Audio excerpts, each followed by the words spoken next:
Bon, salut à tous, j'espère que vous allez bien. Aujourd'hui on se retrouve dans une nouvelle vidéo pour un petit update de tout un petit peu fin juillet si je suis tout à fait honnête, et ça fait pas mal de livres. 1, 2, 3, 4, 5, 6, 7, 8, 9, 10, 11 livres. En vrai ça va, je pensais lire plus mais finalement je me suis pas tellement déchaînée que ça. Sachant que là j'en ai compté 11 et que j'ai lu un livre en ebook, donc ça fait 12. Et on commence. En tout premier ce mois-ci, tiens je vais commencer par ça, j'ai fait une relecture que vous avez pu voir puisque j'ai fait un vlog dessus, donc si ça vous intéresse le vlog est disponible tout simplement. Et du coup j'ai relu My Dear Fucking Prince de Cassie McKinston, publié chez les éditions Lumen. Si j'ai relu ça, vous devez sans doute le savoir, c'est parce que est sorti début août le film My Dear Fucking Prince sur Amazon Prime. Je l'ai vu, je vais éviter de vous donner mon avis vraiment sur le film ici parce que je pense faire un update culturel dans pas trop longtemps pour vous parler de mes films, de mes séries que j'ai pas particulièrement aimé ou pas aimé. Et My Dear Fucking Prince malheureusement en termes de film a été une grosse déception pour moi. Et notamment parce que j'ai trouvé personnellement qu'il y avait un petit peu trop... Enfin c'était trop exagéré, c'était too much. Et c'était pas très bien joué et beaucoup de scènes trop cucu et voilà, ça le faisait pas. Il y avait des scènes quand même qui étaient intéressantes et dans lesquelles j'ai aimé retrouver les personnages qu'on trouve dans le livre, mais bon ça l'a pas trop fait avec moi. Mais pour vous parler de ma relecture très rapidement, parce que du coup c'est juste une relecture, donc déjà dans ce livre on suit Alex et Henry. Henry c'est le prince d'Angleterre, Alex c'est le fils de la présidente des États-Unis et ils se détestent notamment parce qu'il y a quelques petites rancœurs vis-à-vis de l'un et de l'autre. Il s'est passé des choses qui ont fait que forcément ils ne s'aiment pas trop et il va se passer une sorte de petite catastrophe géopolitique entre les deux et ils vont être obligés de faire semblant qu'ils sont meilleurs amis et de fil en aiguille on va avoir une petite romance, histoire d'amour qui est d'autant plus intéressante qu'elle met en lumière donc des points géopolitiques qui sont intéressants même si c'est jamais, enfin c'est pas énormément poussé de ce côté là, et qu'on a aussi la vision de quand on est des gens assez connus ou des gens qui ont des places en termes politiques importants, c'est jamais évident en fait les relations amoureuses, d'autant plus entre deux personnes qui ont les mêmes problèmes. Ma relecture a été mieux que ma première lecture. Dans ma première lecture j'avais été pas déçue mais j'en avais attendu plus parce que tout le monde disait que c'était trop bien et finalement j'étais contente de l'avoir lu mais sans plus. Et là j'ai aimé retrouver les personnages. Alex a été moins insupportable alors que quand j'ai vu le film je me suis dit putain qu'est-ce qu'il est insupportable quand même. Il est un petit peu égocentré, tout tourne autour de lui, tout doit tourner autour de lui et cette partie là j'aime pas trop. Mais lors de ma seconde relecture ça allait, c'est passé. Et il y a des personnages secondaires que j'ai beaucoup aimés et je trouve ça d'ailleurs dommage qu'ils soient pas dans le film, comme le personnage de Nora qui est finalement dans le film mais pas exactement de la même façon, le personnage de June qu'ils ont complètement oublié du film, le personnage de Zara qui a bien été fait dans le film pour le coup. Enfin bref, j'ai été contente de retrouver ces personnages où j'avais donné pas autant d'importance que là je leur ai donné de l'importance, donc je suis contente d'avoir fait cette relecture. Après ça j'ai lu Une vie de Simone Weil, publiée chez Le Livre de Poche. Alors c'est une édition, je sais pas si c'est une édition ancienne, mais en tout cas c'est un livre qui rentre un petit peu dans la catégorie classique, enfin c'est un livre classique. C'est l'autobiographie de Simone Weil, c'est-à-dire elle raconte ce qui lui est arrivé de à peu près quand elle était jeune à, je sais pas exactement, j'allais dire sa retraite mais je suis pas sûre, je crois qu'elle travaille encore en tant que femme politique à la fin du livre. Ce qui est dur avec l'histoire de Simone Weil, et d'ailleurs si vous avez vu le film qui a été adapté, vous devez comprendre que ce livre est pas forcément toujours facile à lire, surtout le début, puisque Simone Weil a été déportée dans des camps de concentration, enfin le camp de Auschwitz, et je crois qu'elle va à un autre camp avant ou après. Tout ce passage est très difficile à lire, mais on a une certaine retenue parce que Simone Weil ne s'attarde pas sur les événements en termes d'émotion. Elle va dire des faits, elle va dire voilà il s'est passé ça, je me souviens de ça, etc. J'ai eu la chance de, ça c'était inhumain, mais on n'a jamais l'émotion derrière réellement. C'est pas un livre de fiction où on va mettre l'émotion derrière, parce que j'ai lu un autre livre sur ce thème là qui était plus compliqué à lire parce que justement comme c'était de la fiction on mettait de l'émotion. Là c'est plus des faits, alors c'est tout aussi horrible en termes des faits, mais déjà ça dure pas tout le livre, ça dure le début en fait globalement mais pas la fin. et c'est très bien conté, c'est très bien raconté. Surtout ce qui est super important, c'est pas tant l'histoire qui s'est passée au début et qu'elle raconte, c'est plus comment après elle a avancé vis-à-vis de ça et c'est super intéressant de voir le retour notamment des camps de concentration, comment on traitait les gens. Et l'histoire de Simone Veil ne s'arrête pas là, puisque ensuite on sait qu'elle devient une femme politique très très importante. J'ai beaucoup aimé ce livre dans le sens où ça racontait des choses très intéressantes et puis il y a des passages où je suis vraiment en accord avec Simone Veil en fait. J'ai à peu près les mêmes idées qu'elle parce qu'elle a des idées politiques des fois qui sont pas forcément les miennes. Mais j'étais à peu près d'accord avec ce qu'elle nous racontait et notamment elle parle de plein de sujets en termes de politique. Je vais pas m'étaler sur la politique ici, mais c'est super important et intéressant. Maintenant, les petits bémols de ce livre, c'est que la première partie est assez horrible à lire et la deuxième partie est, si vous aimez pas la politique, très ennuyeuse et très compliquée. En termes d'acronymes, en termes de... Elle raconte la politique, qu'est-ce qu'elle a vécu dans la politique et on n'a même pas un grand passage sur tout ce qui est le fait qu'elle a permis l'avortement en France. Même ça, elle va parler juste des décisions politiques, de la manière politique dont ça a été fait, et pas forcément de ses convictions, pas forcément de comment elle l'a vécu, etc. Et ça, c'est la petite partie qui est dommage, parce qu'en fait, je l'attendais dans le film, et je me suis dit, mais dans le film, on a presque rien, et en fait, quand je lis le livre, on a plus dans le livre, mais c'est pas non plus si évident que ça. Pas que j'ai été déçue, j'ai été très contente, je lui ai mis, je crois, 4 ou 5 étoiles. C'était vraiment un très bon livre, et j'étais addictive vis-à-vis de cette lecture, ce qui est assez étonnant pour un livre qui est assez original finalement. Mais c'est vrai que toute la partie politique peut être un petit peu difficile à lire dans le sens où tu peux vite t'ennuyer et tu peux vite te dire ouais bon c'est sympathique mais c'est un peu chiant aussi. Donc voilà, notamment toute la partie avec l'Union Européenne. Waouh, faut s'accrocher quoi. Moi j'ai fait un cours d'Union Européenne et heureusement parce qu'il y a des trucs politiquement c'est très compliqué à comprendre, à concevoir quoi. Et toute la partie de son enfance à ses études à Sciences Po, tout ça, était dur à lire mais nécessaire je pense. Je vais pas m'étaler autant sur tous les livres sinon on va... j'ai également lu Anatomy Love Story de Lana Schwartz, publié chez les éditions Albin Michel. C'est un petit peu ma plus grosse déception de cette update. Voilà. Dans ce livre, on suit Hazel, qui est une jeune fille de l'aristocratie anglaise, je crois que c'est à Édimbourg si je ne dis pas de bêtises, et elle adore tout ce qui est corps humain, elle veut devenir médecin, elle veut soigner les gens, et en fait elle voit un jour un prospectus sur lequel est écrit que un médecin va faire une expérience médicale tel jour, etc. Sauf que jeune femme de l'aristocratie, elle ne peut pas y aller seule. Et personne ne veut l'accompagner, tout le monde lui dit mais tu te rends compte, enfin tout le monde, ceux qui sont au courant qu'elle veut y aller, lui disent non mais tu te rends compte, t'es une femme, tu devrais pas vouloir regarder ce genre de choses. Et elle décide de quand même y aller, elle va faire la rencontre de Jacques, qui lui déterre des cadavres pour les vendre en fait ce genre d'institut qui ensuite fait des expériences sur les cadavres pour pouvoir soigner les gens. Et Hazel va vouloir étudier, du coup elle va faire un pacte avec Jack, il va lui donner des corps et en échange elle va le rémunérer parce que c'est pas un métier très simple qu'il fait Jack. Ça c'est globalement le résumé. J'ai plus pas aimé deux choses. La partie que j'ai aimée c'est la partie féministe et encore que j'ai trouvé que... Bon c'est dans le contexte hein, mais Hazel se faisait quand même un petit peu marcher sur les pieds je trouve. Hein. Il y a un moment... Globalement, il y a un des médecins qui lui dit tu n'y arriveras jamais et ce genre de choses. Et à aucun moment, genre, elle va le voir, elle lui montre bah si, regarde, je réussis et tout ça. Donc ça, je sais pas, j'ai trouvé ça dommage, mais soit, ça va dans le contexte. Mais en fait, je me suis un peu ennuyée. L'histoire d'amour est pas du tout convaincante selon moi. J'ai eu du mal avec la partie très gore de l'histoire.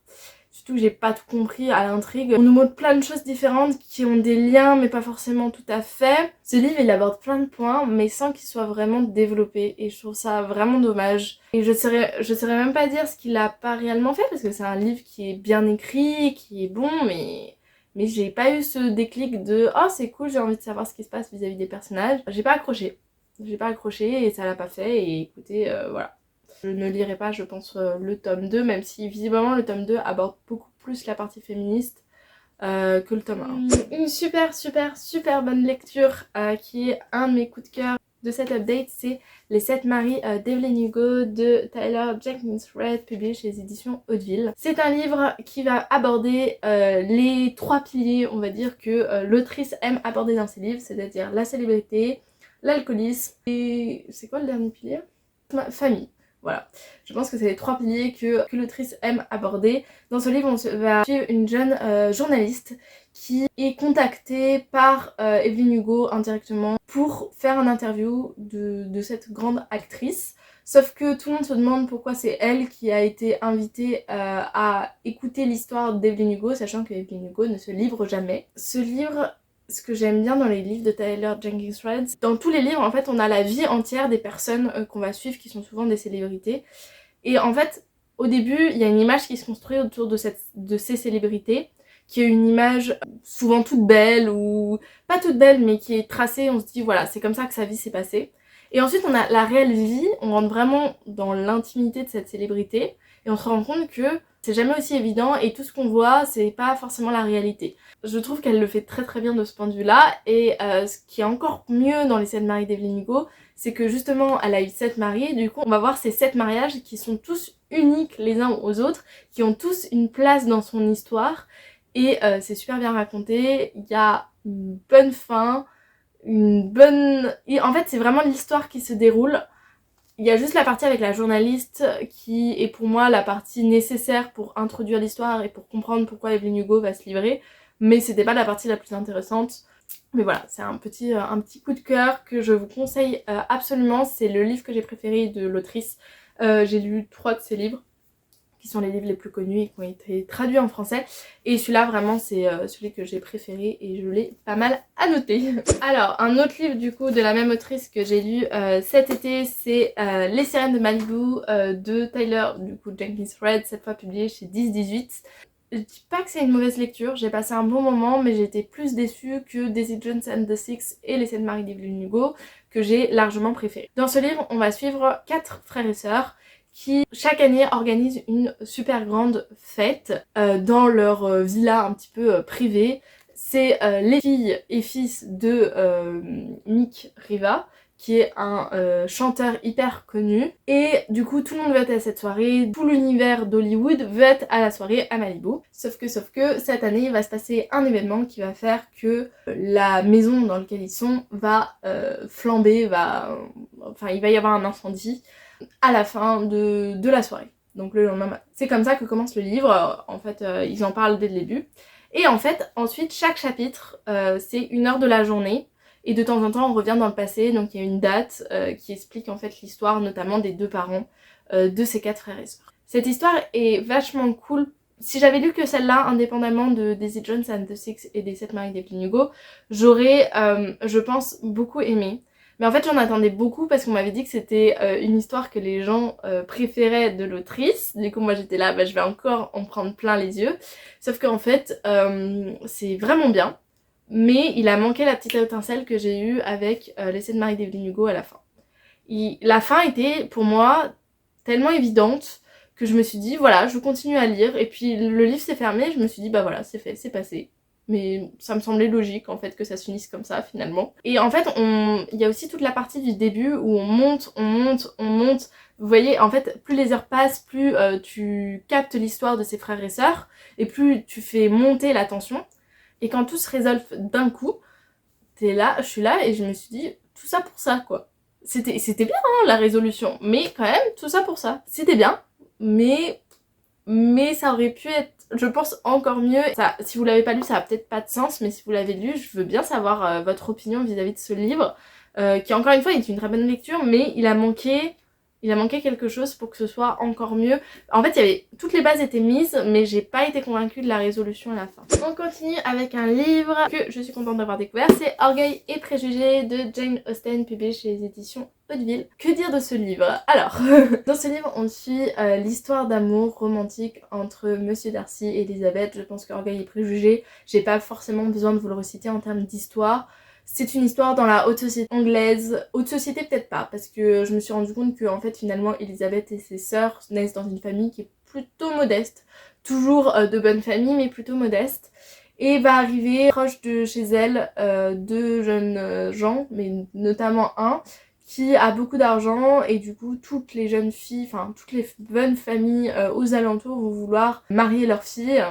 Et notamment c'est le cas pour la famille dans laquelle Elisabeth est. Ce livre, il a beaucoup de bons points et il a quelques mauvais points. Les bons points c'est que déjà il est très bien écrit, mais au terme d'écriture, il est un peu compliqué à lire. J'ai trouvé que les dialogues parfois on avait une super bonne description et puis on passait à des dialogues où quelqu'un parlait avec quelqu'un d'autre, puis tout d'un coup il va se tourner, il va parler avec quelqu'un d'autre, et il n'y avait pas forcément le lien au niveau de la description qui suivait et qui permettait une bonne compréhension de l'histoire, donc ça c'était un peu compliqué. On a des mots assez compliqués, ça c'est normal, c'est un classique, donc je reviens pas forcément là-dessus.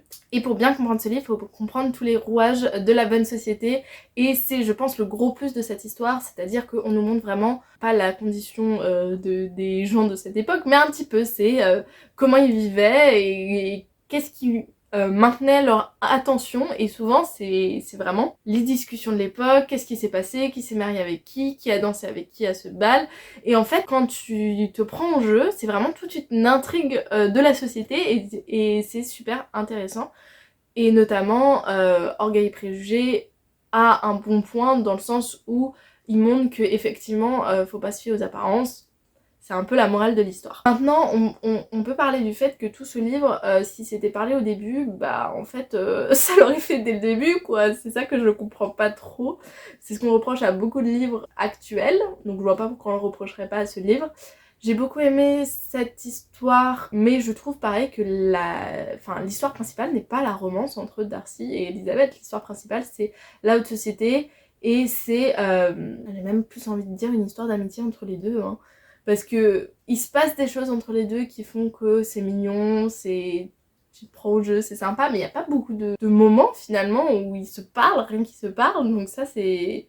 Mais l'autrice a su quand même montrer qu'il y avait quelque chose entre les deux, donc c'était bien de ce point de vue-là. Donc voilà, est-ce que je vous conseille de le lire? Oui. Maintenant, il y a d'autres classiques qui valent plus le coup. D'ailleurs, j'ai fait une vidéo sur les classiques, qui est je crois la vidéo la plus regardée de la chaîne, comme quoi.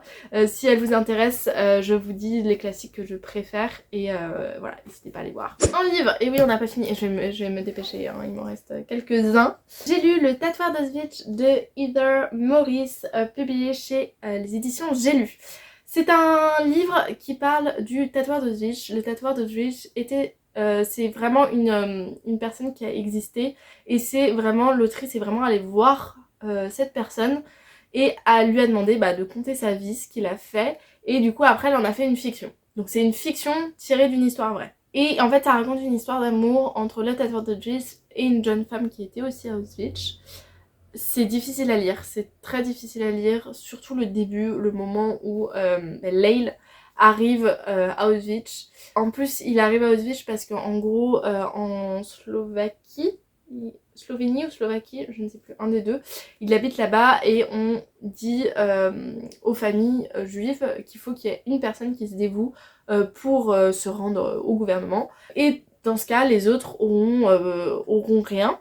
Et du coup, c'est lui dans sa famille qui va se dévouer, et c'est comme ça qu'il arrive à Auschwitz. Il faut savoir qu'il va y rester du moment où il est envoyé, ce qui est, je crois que c'est dès le début, je crois que c'est limite en 1942, jusqu'à 1945. Donc il est resté très très longtemps, et par un concours de pas mal de circonstances, il a pu rester longtemps.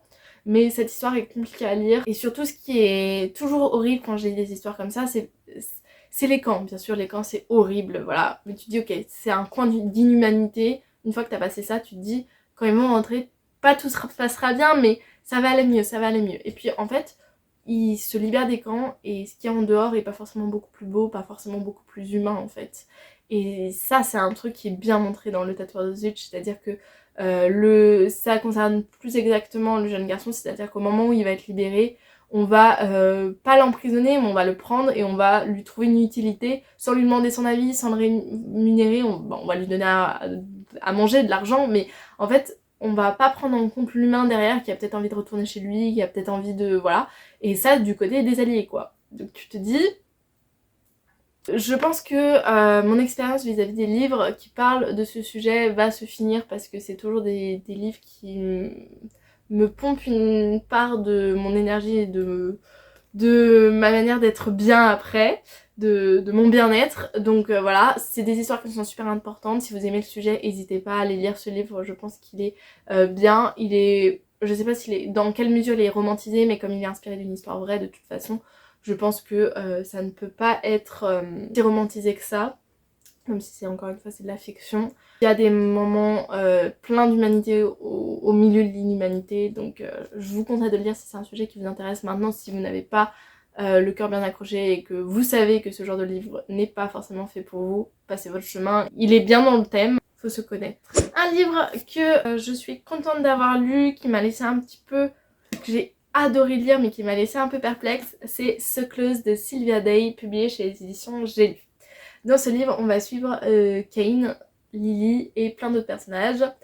Kane, c'est un milliardaire qui a perdu sa femme dans une disparition assez soudaine et qui, pour se remettre un petit peu de son deuil, décide de fréquenter à peu près toutes les femmes qui ressemblent à sa femme, enfin son ancienne femme.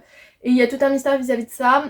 Et notamment toute sa famille autour qui font partie de la même entreprise que lui dirige, essayent de tirer parti du fait que il est en deuil. Tous ils essayent de tirer le meilleur d'eux-mêmes, certains se sentent piégés, d'autres, enfin bref, c'est toute une intrigue familiale. Et Lily, la jeune femme en question qui a disparu, va refaire surface. Alors j'avais dit à une fête dans les descriptions que j'en avais fait, mais en fait non, elle refait surface au milieu de la rue et Kane va la reconnaître et va décider d'aller la chercher. Et ce livre est assez perplexe parce qu'en fait toutes les questions qu'on se pose, on va dire que 95% ne sont pas résolues. Il y a un grand mystère de quand il la reconnaît qui n'est pas résolu. Un livre génial, genre vraiment pareil. Du début jusqu'à la fin, tu fais monter la tension, tu fais monter le thriller, mais t'as pas les résolutions en entier à la fin. Tu te rends compte de trucs qui sont quand même assez stylés, mais on reste quand même très en surface, et j'ai trouvé ça super dommage, parce que vraiment le début avait du potentiel, enfin tout le milieu avait du potentiel. C'est un très bon livre, je pense que je lui ai mis 4 étoiles, c'est un très bon livre, mais voilà, je pense qu'il y a un tome 2, c'est pas possible, ça peut pas se finir comme ça en fait. Donc si vous l'avez lu, dites-moi. Et en fait c'est pas une romance, moi je pensais que ce serait une romance de nouveau entre Lily et Kane. Alors il y a des passages quand même très stylés qui ressemblent à des passages de romance, et si vous aimez la romance, je pense que vous pourrez trouver votre compte. Mais c'est plus un thriller romantique et ça aborde plein d'autres personnages, et j'ai trouvé des personnages super intéressants. Alors pas forcément la mère de Kane qui m'a insupportée, à chaque fois que j'avais un chapitre sur elle j'étais là oh non. Par contre Amy qui est la femme du frère de Kane est super intéressante, j'ai trouvé. Voilà, il y a d'autres personnages, le garde du corps de Kane est super intéressant. Il y a d'autres histoires d'amour, enfin une histoire d'amour. Je sais pas si on peut dire des histoires d'amour, enfin il y a d'autres histoires d'amour aussi qui sont intéressantes. Je vous le conseille, mais dites-moi ce que vous en pensez de la fin, parce que franchement, je suis restée abasourdie par ce que j'ai lu à la fin. Je me suis dit ça peut pas finir comme ça, il manque des résolutions, donc peut-être qu'il y aura d'autres tomes. C'est pas écrit, donc je sais pas. Continuer avec une petite déception. C'est Open Water de Caleb Azuma Nelson, publié chez les éditions de Noël. Malheureusement, ce livre l'a pas fait avec moi pour une ou deux raisons que je vais vous expliquer. Dans ce livre, on suit un jeune homme qui va faire la ronde d'une jeune femme qui, tous les deux, ils vont avoir une relation très très particulière, qui va naître dès le début, qui va un peu raser tout le reste et qui est très forte et qu'on comprend et qui est très bien mis en avant par l'auteur. Malheureusement, ce qu'il a pas fait avec moi, c'est qu'on m'avait vendu ce livre comme étant une romance et comme étant un livre qui dénonçait le racisme, ce qu'il fait bien évidemment, mais je trouve que c'est pas la partie centrale du livre malheureusement. Ce livre, il est très poétique et j'ai eu du mal à comprendre tout. Il est très poétique, il utilise la deuxième personne du singulier, donc c'est tu faisais, tu, etc. en parlant du jeune homme. Donc déjà ça c'est compliqué, des fois dans les dialogues t'es là, attends, tu, il, elle, qui. Il y a des grandes descriptions du temps qui passe, de la vie dehors. Et c'est le genre de choses que j'ai un petit peu de mal à saisir. L'histoire entre les deux jeunes gens est bien écrite, mais je trouve que c'est lent. C'était lent, il y avait des longueurs, j'avais du mal à suivre. La partie par contre sur le racisme, effectivement, qui est présente, mais peu par rapport à ce qu'on m'avait dit, est super bien faite pour le coup. Et on montre bien l'angoisse du jeune homme vis-à-vis des événements qui se passent dans le monde. Et ça, c'était vraiment bien écrit. Et ça permet de se rendre compte de à quel point ça peut être présent dans la vie d'une personne. Maintenant, toute la partie ouais, sur les longueurs, c'était compliqué, hein, où il décrit les feuilles qui tombent. J'avais du mal, où il décrit tout ce qui se passe avec sa grand-mère. Et au début je me suis dit oh c'est mignon, c'est bien, mais j'avais du mal à suivre en fait. Je m'ennuyais dans ces passages assez longs, donc voilà. Si vous aimez les beaux livres très poétiques qui sont plus symboliques qu'il y a une histoire à l'intérieur, je vous le conseille. J'ai lu I Was Born for This de Alice Oseman, publié chez les éditions Hachette Roman. C'est le deuxième roman que je lis d'elle parce que j'ai lu les Heartstopper bien évidemment.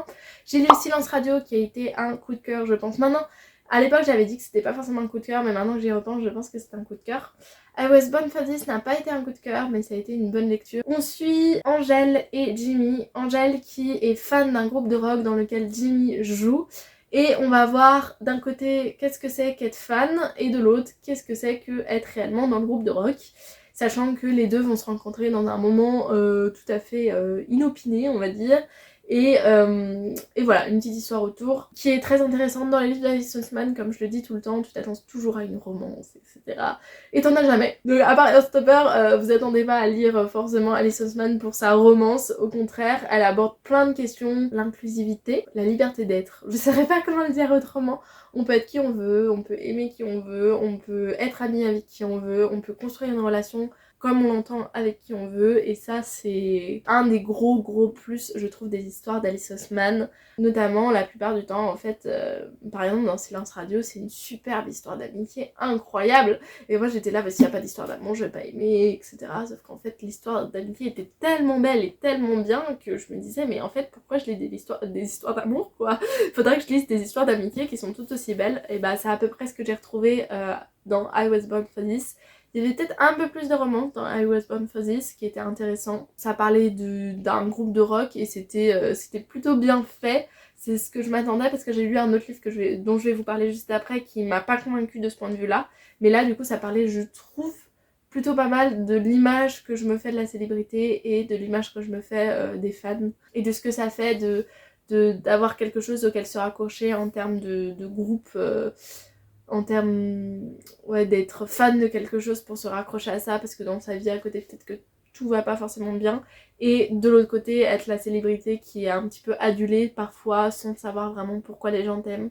Je vous le conseille, c'est un livre vraiment bien. J'ai lu du coup en e-book et c'est une grosse déception aussi, c'est si ça s'apprend je crois, et c'est publié chez PKG il me semble. Dans ce livre, on suit un groupe de rock et notamment une romance MM entre deux personnes du groupe de rock. C'est un livre que j'avais très envie de découvrir et que je m'étais dit je vais l'acheter à la rentrée, sauf que j'ai pas tenu à la rentrée parce que quand j'ai lu le livre d'Alice Oseman, je me suis dit ah j'ai envie de lire cette lecture. Sauf que ça l'a pas fait avec moi, je l'ai abandonné à... Il me semble que j'ai quand même lu 75% du livre avant de l'abandonner. J'aurais pu l'abandonner avant.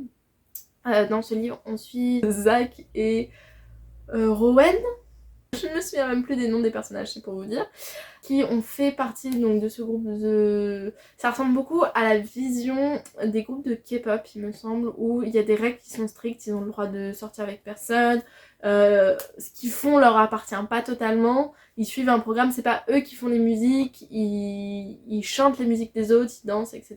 Ils ont des chorégraphies, il faut qu'ils soient au meilleur de leur forme. C'est plus cette vision-là du groupe qui déjà pour moi était assez malsaine et que j'aime pas trop.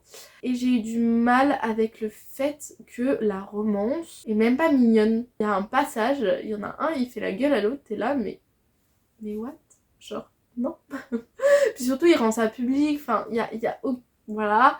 Et en fait, 95% du livre, c'est à quel point ils sont restreints vis-à-vis de leur liberté et pas du tout la romance entre les deux quoi, donc ça aussi c'est compliqué. Il y a toute une histoire avec un autre membre du groupe, c'est toujours la même chose, et t'es là quand est-ce que ça va finir, quand est-ce qu'il va se passer quelque chose qui va faire que ça va changer. C'était pas si bien écrit que ça, et voilà, c'était aujourd'hui on a fait cette chorégraphie et puis il y a eu un petit moment où on a pu se retrouver tous les deux et puis c'était bien et puis voilà.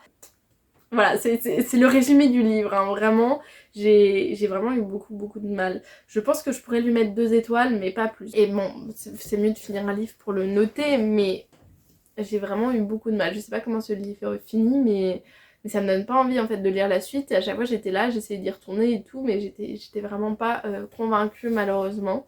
Donc ça l'a vraiment pas fait avec moi. J'en ai pas entendu sur les autres chaînes, donc peut-être que c'est pareil pour les autres, peut-être pas, j'en sais rien. Peut-être que certains n'ont pas encore eu le temps de le lire et je verrai plus tard ce que les autres en pensent. Mais moi vraiment, j'ai été très déçue. Et enfin je vais finir avec le dernier livre qui n'est pas de la fiction mais qui est de la non-fiction. C'est À l'aube de la 6ème extinction, comment habiter la Terre de Bruno David, publié chez les éditions Grasset. C'est un livre qui a été écrit par quelqu'un qui est au Muséum d'Histoire Naturelle à Paris, qui s'occupe, je sais pas si vous connaissez le Muséum d'Histoire Naturelle, mais c'est toute une instance qui s'occupe de la faune et la flore, que ce soit en termes de recherche, que ce soit... c'est plus de la recherche. C'est aussi un musée du coup pour préserver, ils ont aussi un zoo pour préserver les espèces. Bref, c'est un petit peu tout le sujet de cette entreprise. Et ce que j'aime bien, et c'est une des raisons pour lesquelles j'avais envie de lire ce livre, et ça m'a pas déçue. J'ai plutôt bien aimé. J'ai pas appris la masse de choses, mais ce que j'ai appris m'a convaincue de lire plus de non-fiction. Déjà le livre est plutôt court et c'est des chapitres plutôt brefs. C'est quelques pages, je sais pas, avec des moments où les paragraphes se distinguent. Ce qui fait que tu lis plus des grands paragraphes que tu ne lis tout un texte de non-fiction, donc c'est plus facile à lire. Chaque chapitre évoquait un sujet particulier et j'ai beaucoup plus aimé le début où on parlait vraiment de choses dont on n'a pas forcément conscience, que la fin qui parlait des grosses crises climatiques qui sont déjà arrivées dans le passé et qui parlait finalement moins précisément de biodiversité. Dans la première partie on avait des exemples de choses qui se passent et que les humains font et qui ont des conséquences directes vis-à-vis de la biodiversité ou indirectes. Et ce qui est intéressant, c'est qu'il invite à se questionner sur le fait que par exemple on va se dire cette chose que je fais n'est pas bien, tout le monde dit que c'est pas bien, du coup je vais changer, je vais faire quelque chose d'autre.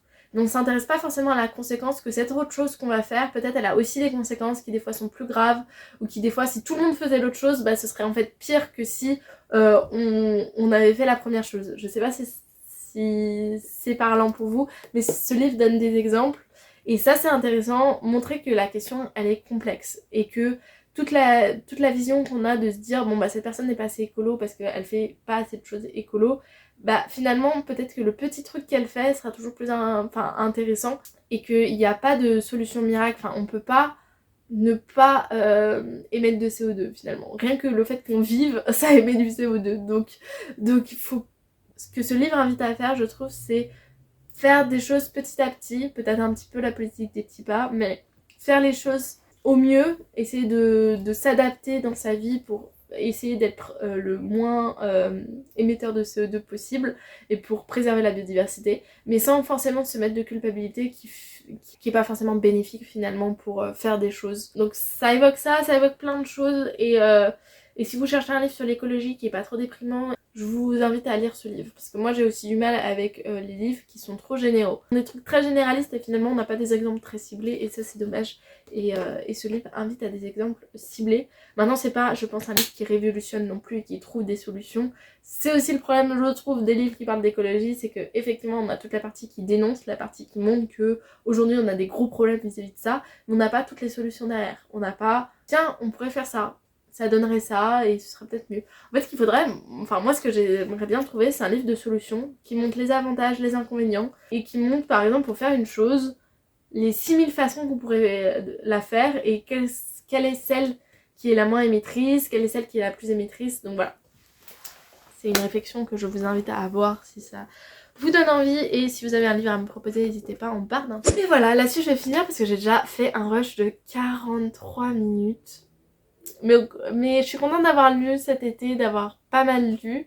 Et voilà, je pense que là-dessus, je vais m'arrêter. J'espère que vous avez aimé cette vidéo. N'hésitez pas à liker, n'hésitez pas à vous abonner, n'hésitez pas à mettre un petit commentaire. Ça fait toujours plaisir. Et sinon, je vous dis à la semaine prochaine pour une autre vidéo.